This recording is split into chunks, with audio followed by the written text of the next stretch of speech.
Hey y'all, it's my review for the Real Housewives of Salt Lake City reunion, part 2, uncensored by the way. I felt like I missed out on the last episode because there was some juicy tea that they left out. Like Monica's business and the fraudulence she committed with that. Like when Whitney said, I ordered from you, but I didn't get anything. So yeah, that's why I waited so long.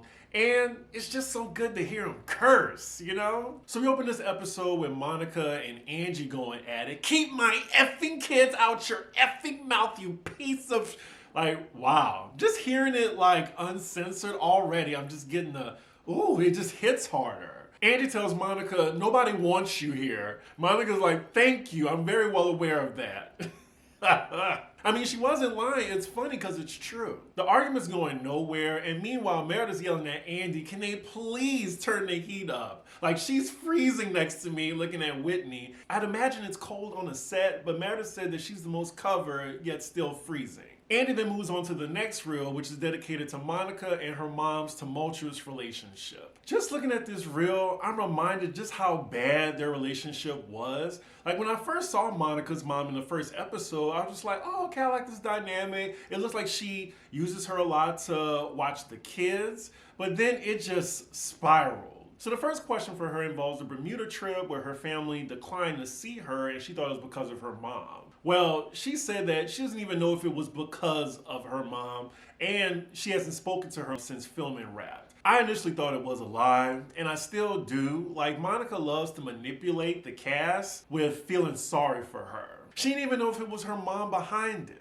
Conveniently for Monica, she hasn't heard from her family for the reason why they didn't want her to come. But she's saying allegedly her mom made a big fuss about not being able to go to Bermuda because she was denied by production. And that's the reason why Monica thinks her mom sabotaged her. Andy then asked her when she was 12, you know, the story where she said her mom left her. He wants to know what occupation was she trying to pursue. And she says, television.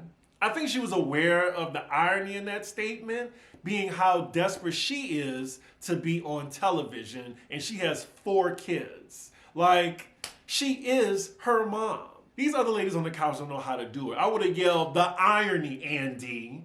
Like, really? If I was Heather, or especially Lisa, my foot would stay on Monica's neck the entire 12 hours of that reunion taping. After hearing that sob story, Andy asked Lisa, since she has so much to say about Monica's relationship with her mom, does she rethink that after seeing the season? But I actually agree with Lisa when she told Monica, you're just like your mom. She wasn't lying. Lisa says that she said those things based from her perspective of meeting her mom being nice, charming, and lovely. And then after watching the show, I mean, of course she sees something different. I mean, how could she know what happened behind closed doors? And then she says it's none of her business. I can't believe I'm defending Lisa, but I don't blame any of the ladies for making an assumption based on when they met her mom, she was all nice and kind. And then you have Monica cussing her out. Of course, anybody would be like, why are you talking to your mom like that? So it is what it is. Monica continues to let us know how horrible her mom was. She's telling Andy about when she applied to be on the show. She had the interview. She went back home and cried to her mom about it. And then she said her mom said, let's say a prayer. And then she prayed that if Monica doesn't get it, hopefully I will. Everyone's like, and again, I don't believe her. Like, she's trying to manipulate sympathy out of people. Like, why the fuck would her mom be casting on this show? She doesn't check any housewife box. None. Heather then asked her, you still film with her after that? She was like, I feel like I'm just so used to it. Like, all she's missing is Candace's cry angle. Like, where are the follow-up questions? Andy asked her, did her mom apply to be on the show? Like, why would she even pray that, you know, she got it if Monica didn't? So, y'all, the bashing continues. And according to Monica, her mom is a manipulative, sociopathic bitch. All I gotta say to that is the apple don't fall far from the tree. And these ladies on the couch and Andy are just falling for it. Like, is anybody gonna point out that the behavior she's calling out her mom for, she does the same thing? Andy then asked Heather and Whitney their relationships with their mom since they have conflict, since they both left the church. Heather says she just texts her mom on holidays. And Whitney, I guess they didn't show this, but her mom went to her daughter's birthday party. She also gives an update on the relationship with her dad that she tried to help. I think he had some type of drug issues and then they kind of fell out after season 2. And she says she still doesn't talk to him for whatever reason. So now Andy switched gears to talk about what happened at Angie's Easter party and Monica falling down the stairs. We see in the unseen footage that, she was walking away and we just hear some dum-dum-dum-dum. And she really fell down the stairs. She said that she'd been crying, she could barely see, and then she thought there was a railing and there wasn't, and she just tumbled. And then Angie's saying that she threatened to sue her. They're now going back and forth. We're on the split screen. Angie's like, well, I'm going to let you talk and tell your side of the story because I'll listen. Then I'll tell mine even though you won't because that's what grown-ups do. Andy's like, thank you. Thankfully, I'm good with children so I can handle Monica. So they're both telling their sides of the story, and they both can agree on that Monica fell down the stairs. But I'm thinking what happened afterward is what Angie had a problem with. Monica was acting really irate that was concerning her guests. She threw her shoe, and it allegedly almost hit a kid, and she threatened to sue Angie. Legal Eagles in the chat, does Monica have a case if she wanted to sue Angie? I'm curious. So then Monica throws Meredith under the bus and says she asked her for legal advice, since Meredith used to be an attorney. And she said, Meredith said, do you want her house? Because you could take her house. Everyone's just like reacting, saying, oh, did you really say that, Meredith? I didn't say that. I didn't say you can take her house. I said it was a liability. I think Monica, all she did was deflect in that situation like she always do when she's caught in a lie. And then Angie says, is that how you make your living, by suing people? Monica yells at Angie that she's never sued anyone in her life. And then I'm like, ain't she suing Heather? And I'm glad Heather spoke up. She's like, you're suing me. And Monica's like, it's because you sued me first. I'm countersuing. I'm just like, you're suing her. And I'm just wondering, are they really going to let that lie go, that she's countersuing Heather? Heather's like, the only reason you're being sued is for collections, for the payment that you didn't pay for. Oh, God, why did Andy ask this question? He knew what he was doing. He asked Lisa, does she regret saying that no one wants to be Monica's mom? If I was Lisa, I would have said, no, the fuck I'm not. No one wants to be her mom. I mean, look at her.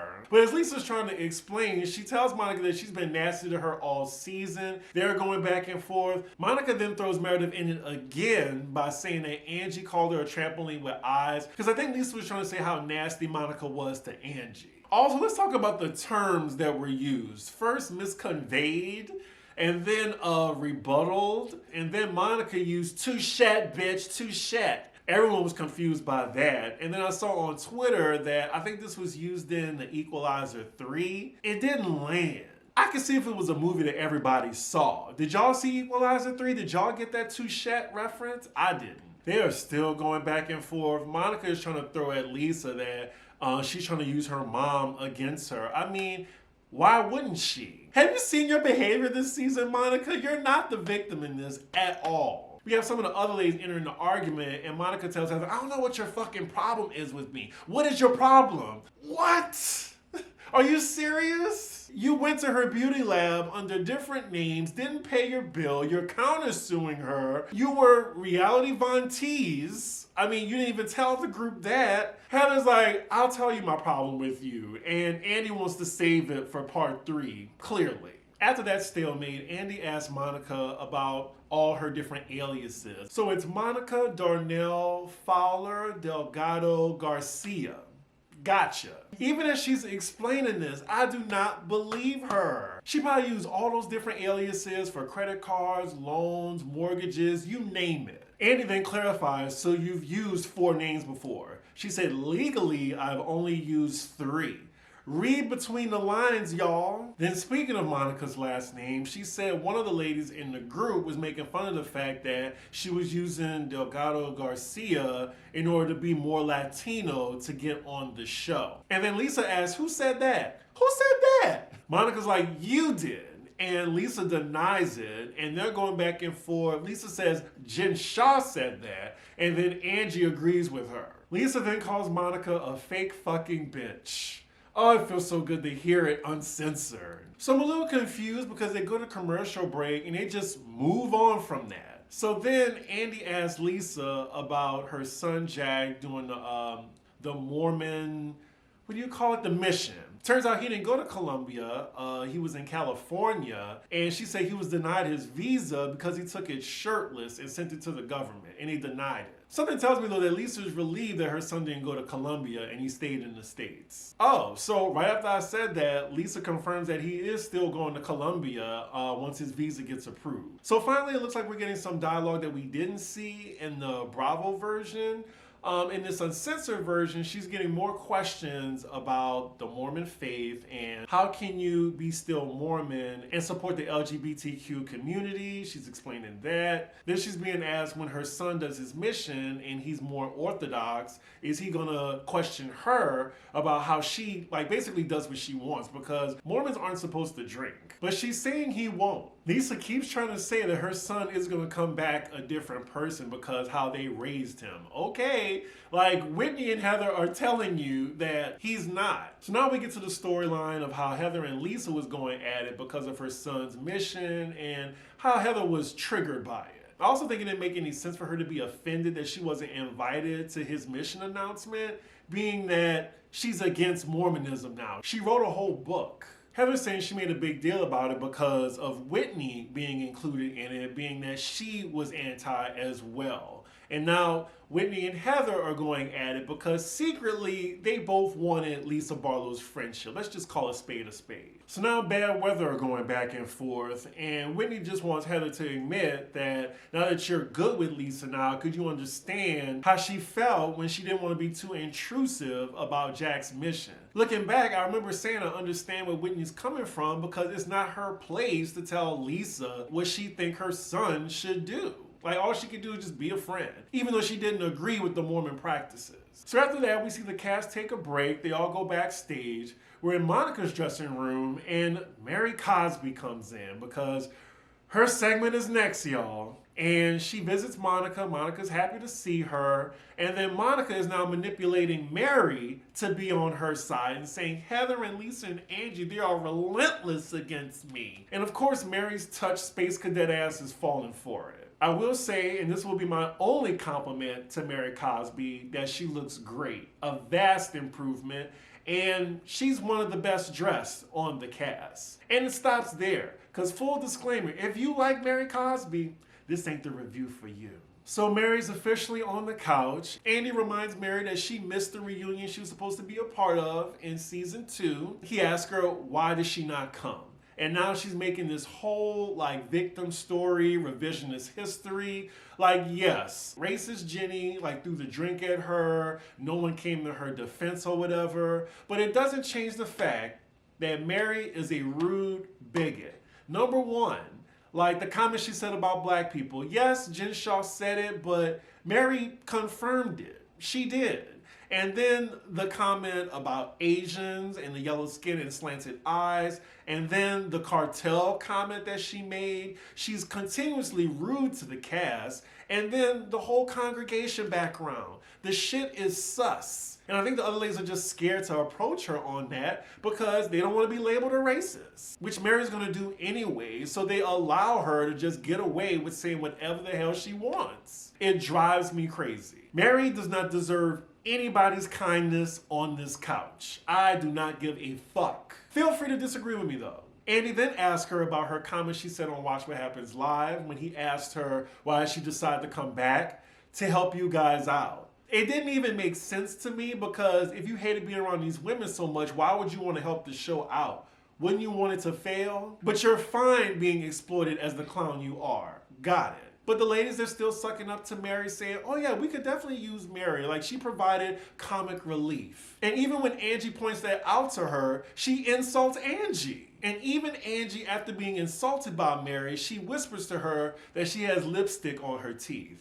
I would have been like, fuck that bitch. Let her look like a fool on TV. I just don't get it, y'all. I don't get it. And it drives me crazy. So then Andy asks Mary why was she so welcoming to Monica but not to Angie. And basically she says because Angie reminded her of Jen. And the fact that Angie was very touchy with her and she didn't like that. And I will say I'll give it to Mary that I don't like people like that either. Respect my boundaries. I don't know you like that. You're a stranger. Why are you touching me? I don't like people that do that. So then Andy asks her, who in this group do you like?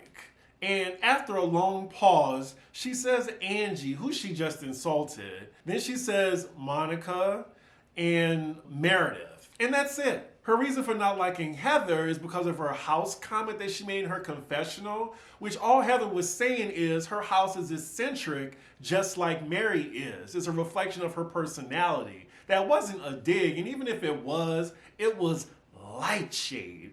And then Lisa tries to make an example like, oh, are we supposed to be okay with what you say about us? Mary asks her, well, what did I say about you? And Lisa couldn't come up with anything. Ugh, I hate how these women are not ready for Mary. Like, really? But Andy, he brings up the fact that she called Heather inbred and stood by it, with a smile, I might add, and then thinks Heather's house comment is worse than hers. Mary still takes what Heather said about her house as an insult, and I just wish that the people that Mary do like can say, well, do you understand, Mary, that she wasn't coming for you like that? But no, they're scared to confront her about that. So then Mary continues and says, well, you know, I got my house before the show. I didn't need the show to get my house like you, Heather. Ooh. Heather doesn't even read her back. She just says, I got it because of my business and my book. No. Mary is thriving in this environment because there's no readers on this cast. Let her tell me that shit. I would have been like, well, of course you got your house like that because you embezzle your church congregation. Or did you forget about that? Like, she is such a rude bitch and the ladies are just letting her get away with it. Speaking of which, we get a clip show of Mary just being really rude to the ladies. Even Monica saying that you don't need to be eating like that. And also, who can forget bobblehead? Well, I at least gotta commend Lisa because she's the only one that's coming back at Mary and giving the same energy she's giving her. Lisa and Mary are going back and forth now. We see this split screen and Mary's like, well, okay, this relationship been over. Lisa's like, okay, I don't care. So then Andy moves on and asks Mary about her weird ass son. And yes, I can say that because he is grown. Thank you. She still doesn't know whether he's married or not. And even if he told her he was married, she doesn't believe him. And then we get to the most oddest topic I've heard about Mary since she's been on this show. Yes, more odder than her having a grand husband, but her talking about her son's sexual performance to her makeup artist. Believing that he's bad in bed because they're fucking in her house, she allows it, but then she walks in on them and she knew it was going on, but she walked in on him anyway, then had a conversation with his girlfriend/wife about why is she encouraging him that he's good in bed. Ugh, like, what? And this is who y'all caping for? Don't make my son think he's better than what he is in bed. I am outdone. I really am. Y'all, as she's even trying to explain it to Andy, it's just sounding worse and worse.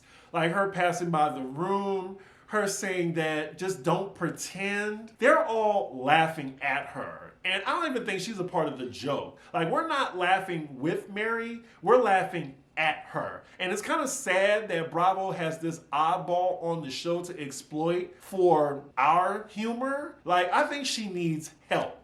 Her and her son, honestly. I don't think it's funny, but then again, she is a rude, hateful bigot, so maybe she deserves to be exploited. And again, with all this information that she gave, these ladies still walk on eggshells around her, trying not to insult her. Like, when she comes for them first. I don't get it. I don't get it at all. And again, it drives me crazy. So thank God we move on, and now Andy's asking Mary and Whitney about their relationship. And Mary is right, like, Whitney is terrified of her. Like, she is so scared for Mary to label her as a racist. And she does. I gotta admit though, I need to rewatch season 1 and 2 to see exactly how their relationship fell apart. Because I know Whitney was being messy, saying that there was rumors about Mary's church, and I think they brought someone on to question him. I mean, it was messy, but if you have somebody that's embezzling their congregation, of course the ladies are going to talk about it. And I mean, look at Jen Shah's situation. Like, there's just so much scandal in Utah. Whitney's walking on eggshells, still being nice about it, saying, oh, I wish I would have had the chance to have a conversation with Mary. And Mary don't give a fuck. So now Whitney's being questioned, why did she call Mary and her grand husband predators? Andy gave her the option, like sexual predators or predators to their congregation. I would have just said the latter. Like, information was out there. You have ex-congregation members that was saying that Mary was stealing from her. Like, how does Mary make her money? No one asked that? Whitney is then called out about a tweet she posted saying, I cannot sit and listen to this evil and mean woman talk about growth. Oh my fucking God. And this was in response to Mary's scene when Meredith came over and she was saying like how she's grown or how the group didn't. I don't remember.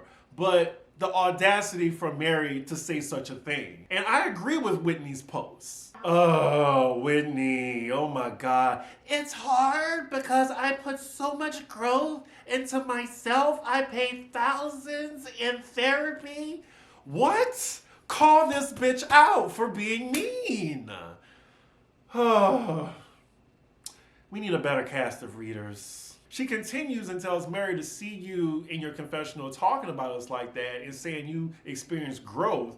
But then Mary, nonsensical ass, says, well, you with your tweet, like that's growth, you cussing me out? Trying to make sense of what Mary Cosby is saying will make you pop a blood vessel. Whitney then tells Mary that I wouldn't have said that if you didn't attack me in your tweet. And Mary says, I didn't tweet you. Whitney is like, and then Mary's like, I just tweeted that you were racist. And I believe that you're racist. Oh my God.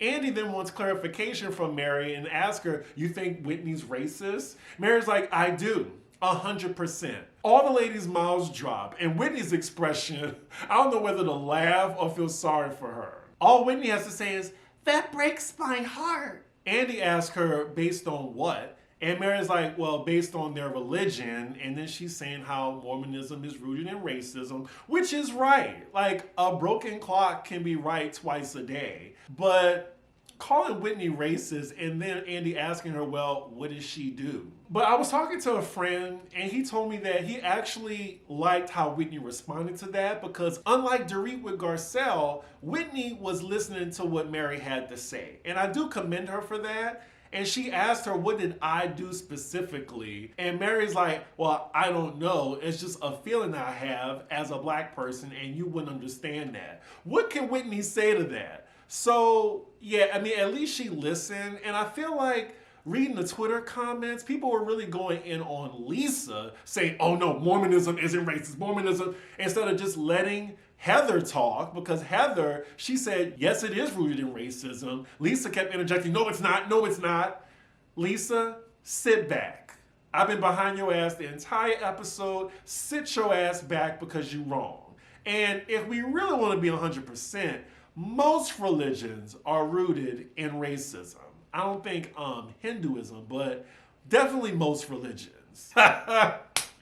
So then Whitney says, well, we're women of white privilege, so inherently we have work to do. Mary was like, go ahead on and preach it, Whitney. Let's just move on. And Mary is dead ass. She's like, you've been saying some good things. Like, I just don't know, y'all. I don't know. I would love to know, what did y'all make of this scene? So at the end of this argument, Mary can't say anything that Whitney has said or done. She just said her actions, and as a person of color, that's how she feels. And Whitney is like, okay, that's fair. But again, I didn't do anything. I didn't say anything to you that was racist. And they just ended there. So then the next question from Mary is, what does she think of, when they went to Bermuda and they all called out Monica for being reality Von Tease? Mary said she thought it was over the top. They didn't give her a chance to speak her case, and it was harsh. Well, I disagree. And Lisa says, well, what if that account, Reality Von Tease, called you a dumb bitch? Would you care? And Mary's like, well, probably not. And then again, Monica tries to throw Meredith in it, what Lisa said on the hot mic. And then Lisa said, well, you're bringing this up because you called her a dumb bitch. So then as they're going back and forth, Lisa tells Heather, get the audio. Get the audio. So apparently, and we already heard this audio if you're on the Bravo blogs, but she called Mary or something like a dumb bitch and said she should message her from the Finsta account. And, again, Monica is caught in a lie. I don't believe anything she says. Lisa is so excited to pit Mary against Monica. This is about you. That's what she said about you. She called you a dumb bitch. You hear it? You hear it? The look on Mary's face is very vacant, deer in headlights. She doesn't know how to process this. And Heather tells Monica, you said this. We have you on audio. You said this. I'm glad Heather has the receipts, the proof, the timeline, and the screenshots, because then Monica would be lying the entire reunion without being called out. Oh, now Monica says she wasn't talking about Mary. Okay, girl. Lisa and Heather, they continue accusing Monica of being reality Von Tease. She tells Heather, shut the fuck up.